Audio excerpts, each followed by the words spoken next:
Hey guys, I just wanted to get on here and film my 17-week bump date. I know I say this every week, but every week I can't believe that I've made it another week and it's just so exciting. 17 weeks, according to my books, the babies, again, they're conflicting sizes. However, one says that the babies are the size of navel oranges, the other one says they're the size of turnips. And really what I've seen is that they're really the size of your palm. So in that, like last time I said it was from head to rump. So that's how big they are, which is kind of, I mean, again, crazy. I know I say that a lot in these videos, but it's true. They're growing and I'm just so excited, to be a little bit further. And we don't have a ton to update this week. We did go to my OB appointment yesterday and we did get to see the babies. The kind of fun thing about, at least with my OB, I don't know if it's been the same with other people who've had twins with their OB, but I'm on the same schedule as, a pregnant person with one baby, what they call a singleton. And so right now I'm just going monthly. I do see a perinatal doctor in between those appointments, so that's where my high risk appointments come in. But my regular OB I only see once a month. And so with her, instead of just listening to the heartbeat, you probably would have at your normal OB if you're pregnant with just one baby, we do an ultrasound because for her, she's like, there would be no way for me to differentiate which one I heard, which one I didn't, especially if their heartbeats happen to be the same rhythm or the same beats per minute. So we do get to see the babies every time we go to the OB, which is actually, again, as long as it's okay for them, I will happily see them anytime. The only down part is that we didn't get any print off, so I don't have anything to show this time. But the babies look great. They are doing really well. She said that they looked really good. Their heartbeats were, I think 142 and then 144 beats per minute, which is right where they should be. Because one thing about the 17th week is this is kind of when their heartbeats aren't so erratic and it's more actually calmed, and it'll probably stay about these numbers until the end of the pregnancy. At least that's what I think I read, if I remember correctly. Gotta love that pregnancy brain. But the funny thing that we found out, so if you guys recall from I think it was my 13-week video when we had the ultrasound pictures that I was able to show. It might have been 12 weeks, I don't remember. But the babies were sitting head to head, which I thought was really cute. Well, one of the babies has switched positions. I don't know which one. But now the babies are sitting head to butt. So one of the babies has its butt right in the other baby's face, which is, it's hilarious. Our doctor laughed about it. We laughed about it. They are fraternal twins. They have completely separate sacs. So they are separated. It's not like the butt is completely pushed up against the other one's face. However, when you look at them on the ultrasound, it's definitely, she's like, well, there's the head and there's a butt, and they're like right next to each other. So that's kind of a funny thing. So we didn't get to find out the gender of baby A just because our doctor her ultrasound machine is teeny tiny and she just was going for the heartbeats. But I do have a perinatal appointment on Monday, and she's the doctor that told us last time about baby B being a boy. So hopefully, fingers crossed, we find out on Monday. If we don't, if she still can't get a good reading, we're going to go to one of those ultrasound places and actually just pay to have an ultrasound done, because I'm finding out what these little turkeys are before Thanksgiving, dang it. I think I would have been fine not knowing, for this long. It would have been whatever, but the fact that we know what one of them is and not the other, I'm ready to know. I think at the end of the day, it doesn't matter to us. We're happy with whatever, it's not a big deal.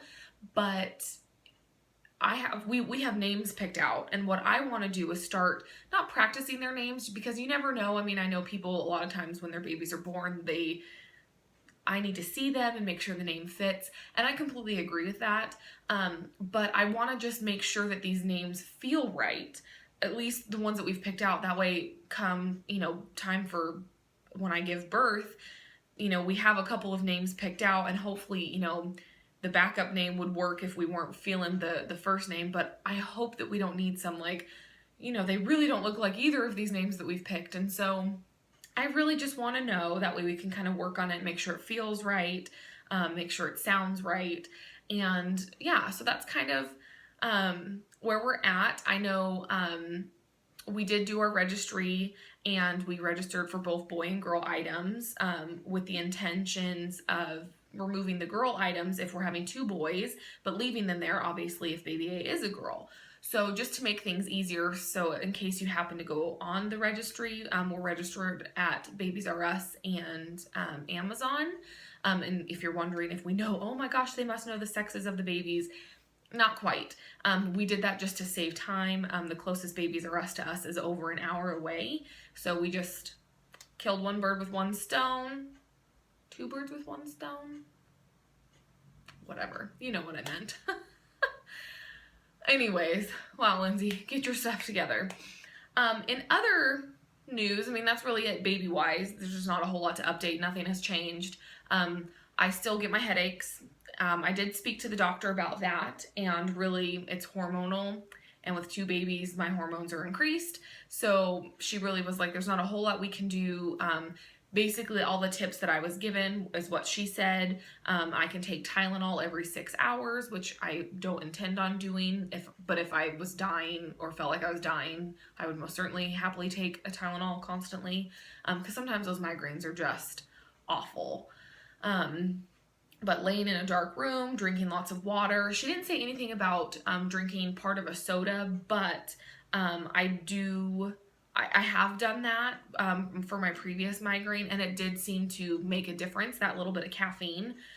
So I would continue to do that. I don't drink caffeine regularly.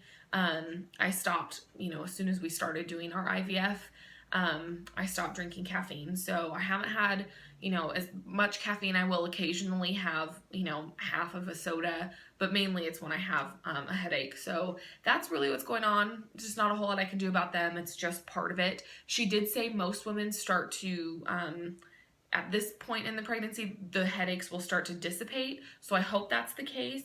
But again, with twins, and everybody's different, every pregnancy is different, we just don't know. So I just have to go with it. But I always have my little water, my little Pioneer Woman water cup with me. I don't know how many of these I drink a day, but there's always water in it. And if there's not, I refill it immediately. So I do try to drink lots and lots of water.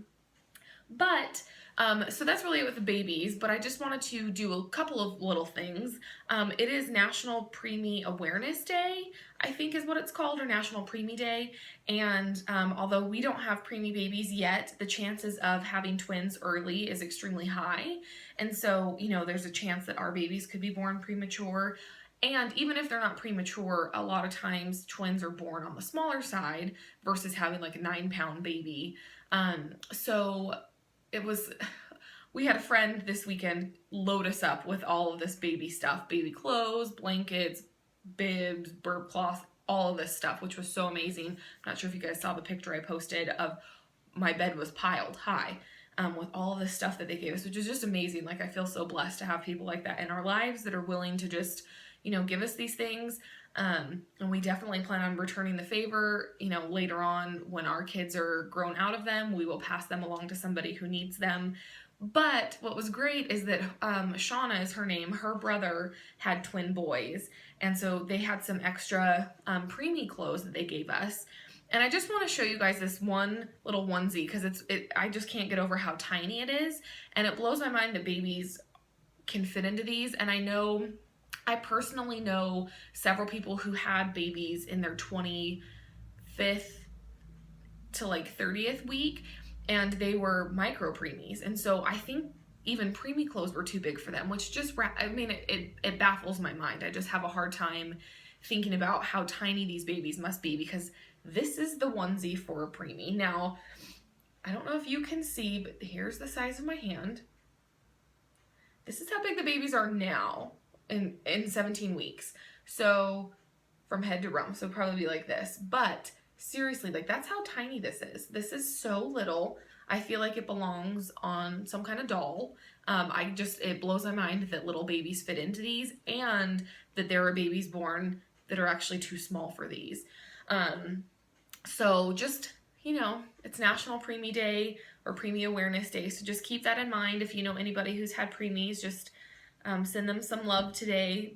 It's kind of crazy, those little fighters. I mean, it's just amazing what they go through to make it. So, you know, we obviously hope that our pregnancy will go as far as possible, but it's always a possibility, you know, that anything could happen. So it's a good reminder, and it just blows my mind that this thing is so tiny. And the other thing that I want to mention, and I'll keep this part short because I do want to make a separate video about like our particular fertility journey. I've had a few people reach out to me to tell me that you know, they're starting the process or they've gone through certain things.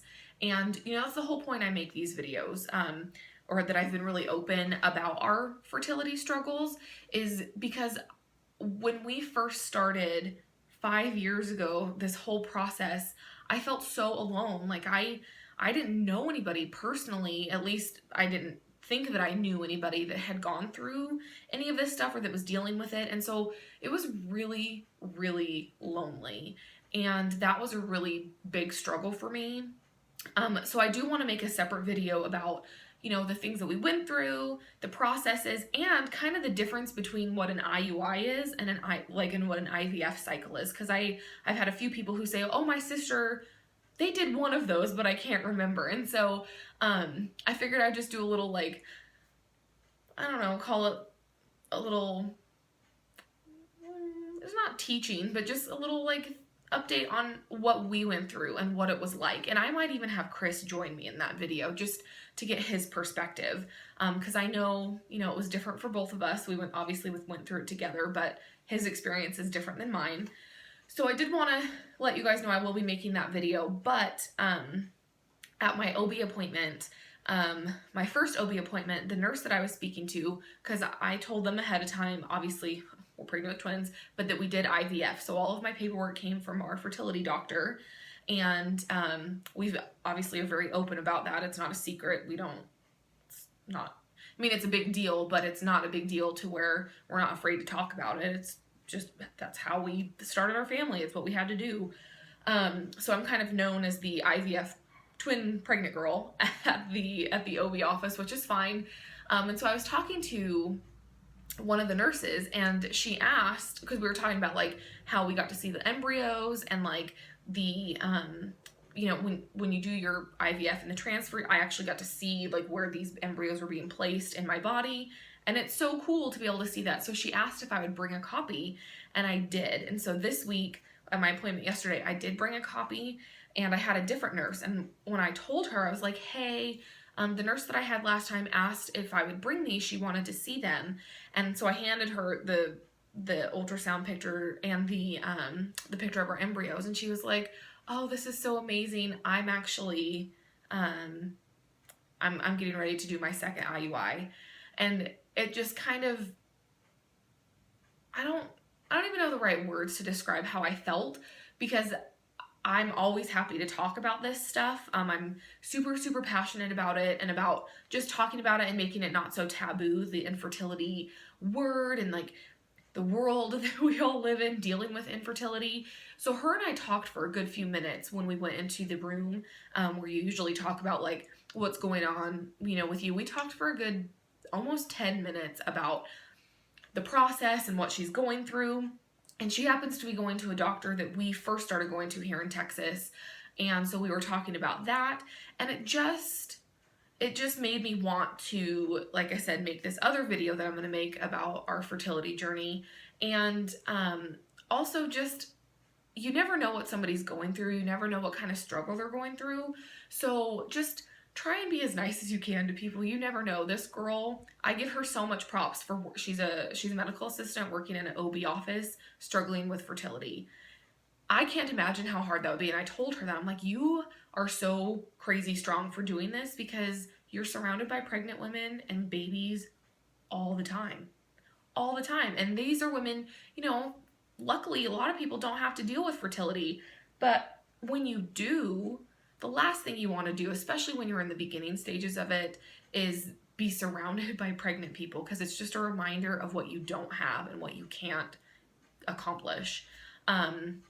So I just wanted to kind of throw that out there. It touched me. It made me sad for her, but also like I'm almost jealous that you're able to do this, because there were times for me I couldn't even go to the baby section in a store. So I just wanted to kind of throw that out there. You never know what somebody's struggling with, so just be nice. My biggest pet peeve is when people ask when you're having kids. Don't ever ask that question. That's my biggest, just don't. Remove that question from your vocabulary.